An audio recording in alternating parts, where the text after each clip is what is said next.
आपका गुरुकुल एकेडमी में स्वागत है। आज हम कक्षा 12वीं की हिंदी पाठ्यपुस्तक अंतरा भाग 2 का पाठ प्रेम धन की छाया स्मृति का अध्ययन करेंगे, जिसके लेखक हैं रामचंद्र शुक्ल। सबसे पहले मैं आपको इसका सार बताऊंगी। संस्मरणात्मक निबंध प्रेम धन की छाया स्मृति में शुक्ल जी ने हिंदी भाषा एवं साहित्य के प्रति अपने प्रारंभिक रुझानों का बड़ा रोचक वर्णन किया है। उनका बचपन साहित्यिक परिवेश में भरा पूरा था। बाल्यावस्था में ही किस प्रकार भारतेंदु एवं उनके मंडल के अन्य रचनाकारों, विशेषतः प्रेमधन के सानिध्य में शुक्ल जी का साहित्यकार आकार ग्रहण करता है, उसकी अत्यंत मनोहारी झांकी यहाँ प्रस्तुत हुई है। प्रेमधन के व्यक्तित्व में शुक्ल जी की समवयस्क मंडली को किस तरह प्रभावित किया, हिंदी के प्रति किस प्रकार आकर्षित किया तथा किसी रचनाकार के व्यक्तित्व निर्माण आदि से संबंधित पहलुओं का बड़ा चित्त आकर्षक चित्रण इस निबंध में किया गया है। अब हम इस पाठ का अध्ययन करेंगे। प्रेमधन की छाया स्मृति। मेरे पिताजी फारसी के अच्छे ज्ञाता और पुरानी हिंदी कविता के बड़े प्रेमी थे। फारसी कवियों की उक्तियों को हिंदी कवियों की उक्तियों के साथ मिलाने में उन्हें बड़ा आनंद आता था।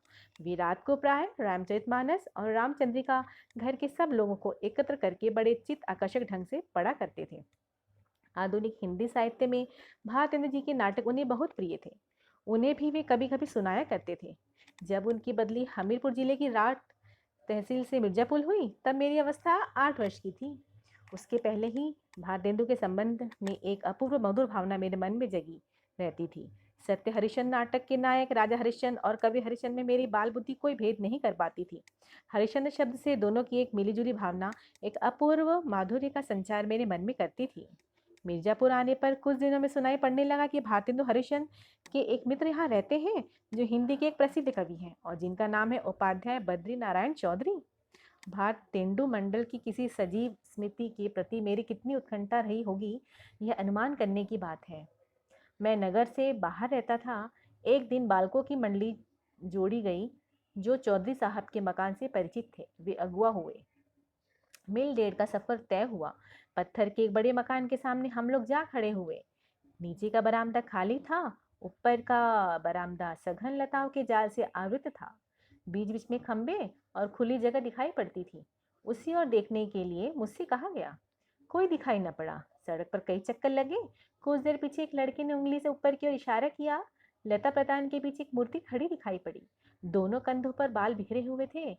एक हाथ कंधे पर था। देखते ही देखते वह मूर्ति दृष्टि से ओझल हो गई। बस यही पहली झांकी थी। ज्यों ज्यों मैं सयाना होता गया, त्यों त्यों हिंदी के नूतन साहित्य की ओर मेरा झुकाव बढ़ता गया। क्विंस कॉलेज में पढ़ते समय स्वर्गीय रामकृष्ण वर्मा मेरे पिताजी के सहपाठियों में थे। भारत जीवन प्रेस की पुस्तकें प्राय मेरे यहाँ आया करती थीं, पर अब पिताजी उन पुस्तकों को छिपाकर रखने लगे। उन्हें डर हुआ कि कहीं मेरा चित्त स्कूल की पढ़ाई से हट न जाए, मैं बिगड़ न जाऊं। उन्हीं दिनों पंडित केदारनाथ जी पाठक ने एक हिंदी पुस्तकालय खोला था।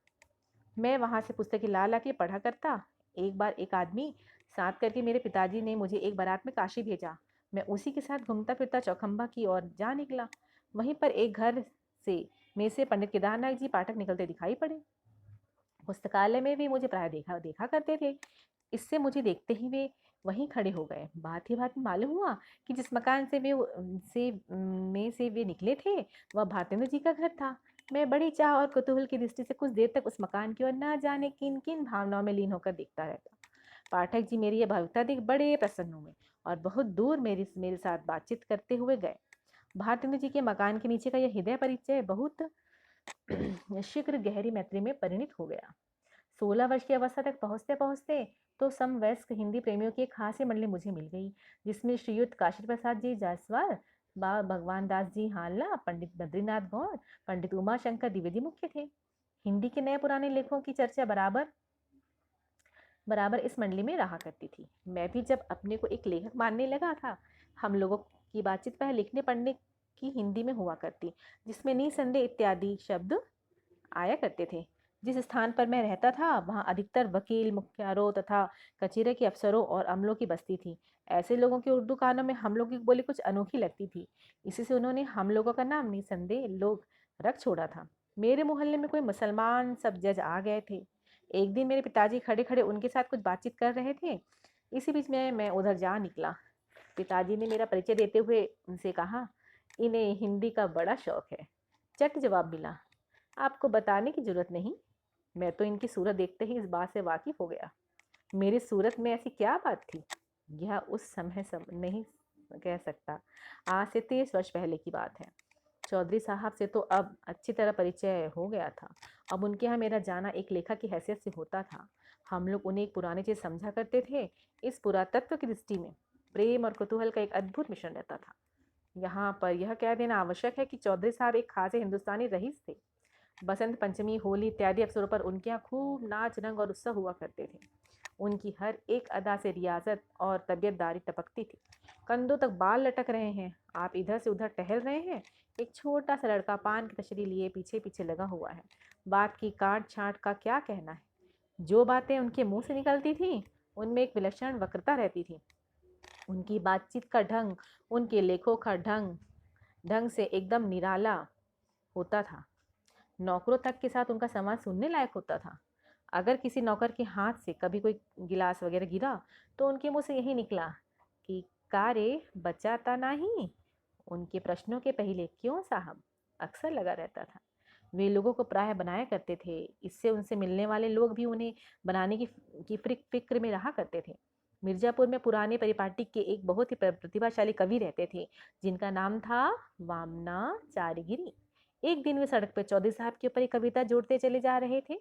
अंतिम चरण रह गया था कि चौधरी साहब हमें बरामदे में कंधों पर बाल छिटकाए खंबे के सहारे खड़े दिखाई पड़े। चट्ट कविता पूरा हो गया और वामन जी ने नीचे से वह कविता ललकारा, जिसका अंतिम अंश था, खंबा टेकी खड़ी जैसे नारी मुगलाने की। एक दिन कई लोग बैठे बातचीत कर रहे थे कि इतने में एक पंडित जी आ गए।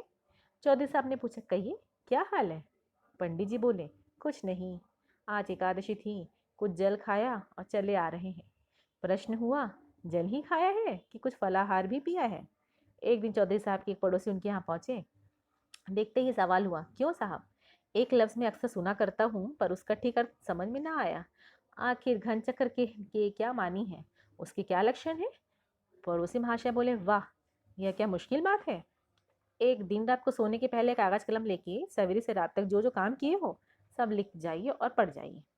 मेरे सहपाठी पंडित लक्ष्मी नारायण चौबे, बा भगवान दास हालना, बा भगवान दास मास्टर, उन्होंने उर्दू बेगम नाम की एक बड़ी ही विनोदपूर्ण पुस्तक लिखी थी, जिसमें उर्दू की उत्पत्ति, प्रचार आदि का वृत्तांत एक कहानी के ढंग पर दिया गया था। इत्यादि कई आदमी गर्मी के दिनों में छत पर बैठे हुए चौधरी साहब से बातचीत कर रहे थे। चौधरी साहब के पास ही एक लैम्प जल रहा था। लैम्प की बत्ती एक बार भभकने लगी। चौधरी साहब नौकरों को आवाज देने लगे। मैंने चाहा कि बढ़कर बत्ती नीचे गिरा दूं, पर लक्ष्मी नारायण ने तमाशा देखने के विचार से मुझे धीरे से रोक लिया। चौधरी साहब कहते जा रहे हैं, अरे जब फूट जाई तबे चलत आव। अंत में चिमनी ग्लोब के सही चकनाचूर हो गई। पर चौधरी साहब का हाथ लैम्प की तरफ न बढ़ा। उपाध्याय जी नागरी की भाषा मानते थे और बराबर नागरी भाषा लिखा करते थे। उनका कहना था कि नागर अपभ्रंश से शिष्ट लोगों की भाषा विकसित हुई, वही नागरी कहलाई। इसी प्रकार वे मिर्जापुर न लिखकर मिर्जापुर लिखा करते थे, जिसका अर्थ वे करते थे लक्ष्मीपुर मीर। इसका मतलब समुद्र प्लस जा, पुत्री प्लस पुर। अब ये वीडियो हम यहीं समाप्त करते हैं। अगले अगले चैनल में हम आगे के पार्ट का हम अध्ययन करेंगे। यदि आपको यह मेरा गुरुकुल एकेडमी चैनल अच्छा लगा हो तो प्लीज़ आप लाइक, सब्सक्राइब और शेयर ज़रूर करें। धन्यवाद।